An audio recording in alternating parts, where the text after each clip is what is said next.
Cyegeranya inama y'abepiskopi gatolika mu Rwanda kirerekana ko ikibazo cyo gufunga ibikorwa remezo bya Kiliziya Gatolika kitoroshye.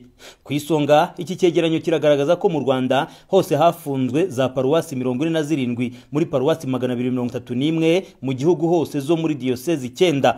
Ibiboneka muri iki cyegeranyo mu buryo bw'imibare birerekana ko muri santrali hafi kimwe cya kabiri zingana na 474 zafunzwe muri santrali 943 zibarizwa muri diocese 9.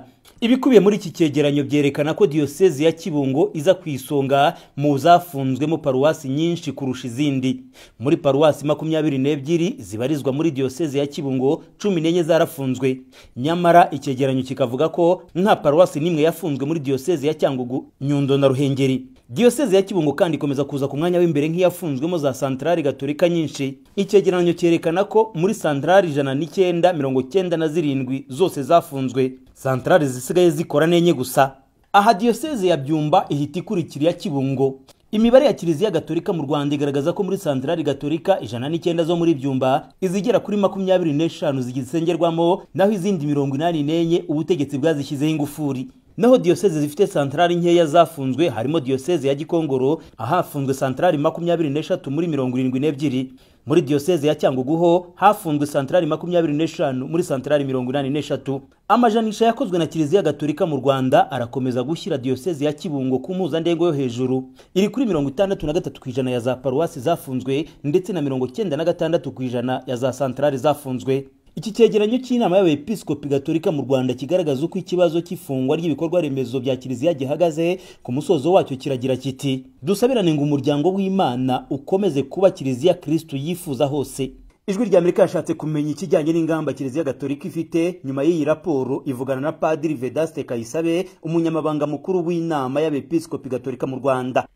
Ingamba za vuba ni ukurangiza ibyo dusabwa n'inzego zibishinzwe, ubwo ni RGB cyane cyane, ubwo zihagarariwe n'uturere kuko ni uturere nitwo twagiye dufunga. Hanyuma aribyo basabye birimo kubaka amapave, gushaka soundproof, gushaka ibyo byose basaba nibyo byo mu gihe cya vuba. Ariko igihe kirekire cyane mbona ari no hora tuganira na leta, aho kugira ngo igikorwa cya mbere cyo gufunga akaba ahubwo kuvugana bati nibura bakaduha nk'iminsi. Padiri Kayisabe avuga ko hari icyo basaba ubutegetsi mu biganiro bagirana muri ibi bihe bitoroshye. Ntibitworoheye, ariko iyo byabaye tubyakira uko byaje. Ni ibintu n'abepiskopi barabivuze yuko bibahangayikishije. Ikijya guhangayikisha umwepiskopi akakivuga arumva ntabwo kiba kimworoheye. Kiza muri ibyo ngibyo ni uko abo bahagarariye inzego za leta iyo muvuganye ntabwo bakuka inabi, barakwakira bakakuvugisha bakakubwira yuko ibyo musaba mwabikora. Hariho bagerageje kurangiza ariko bakababwira bati mwe murindiriye. Icyo nicyo turiho dusaba yuko nibura barangije cyangwa abari mu nzira rwose zo kurangiza baba babafunguriye kugira ngo abakristo bashobore gusenga. Gusenga ni ikintu gifite agaciro cyane ku gihugu, ariko cyane no kuri buri muntu usenga. Udasenga burya roho ye irangirika. Iyo uganiriye n'abakristo gatolika ndetse n'abandi batakibona uko bajya gutera n'abambaza cyangwa bahimbaza Imana, amaganya, ishavu, impungenge, ibibazo n'utubazo nibyo byinshi. Ariko noneho iyo wagiye gusenga Imana rwose mu mutima hararuhuka nagari kimwe no kurirwa twicaye gutya. None se urareba tutamerewe nabi, tubuze imvura, tubuze insengero zose zikingura. Nukuri Imana yatanga imvura, twagenda tukajya gusenga, tugahura n'abandi, tugahuza amasengesho. Nta sengesho turimo gutanga twese turi kumwe ngo turirire Imana, turirire n'igihugu. Se ko bayifungiye iki? Ntabwo bamenye icyo bayifungiye. Ifite amakosa kwimaze imyaka myinshi. Ikosa ryawe ni irihe? Nuguse kuzasabye ko gikabye cyane. Imibare iheruka Minisiteri y'Ubutegetsi bw'Igihugu yavugaga ko kugera mu ntangiriro z'ukwezi kwa 9 uyu mwaka hari hamaze gufungwa Kiliziya, insengero n'imisigiti bikaba mu 10,000 mu gihugu hose. Mu nshuro yagiye atinda kuri iyi ngingo mu ruhame, umukuru w'u Rwanda Paul Kagame yavugaga ko mu kubifunga hanini biri mu mugambi wo guca icyo yise akajagari kagizwemo uburangare n'abandi bategetsi no kwanga ko hari abavuga butumwa bitwaza uwo murimo bagacucura rubanda twabo. Ubwo aheruka mu masengesho ngarukamwaka yo gusengera igihugu, Bwana Kagame yumvikanye avuga ko hari ababyitwaza bagatabaza amahanga ko bahohoterwa. Aha yabakuriye igishyitsi ku nzira.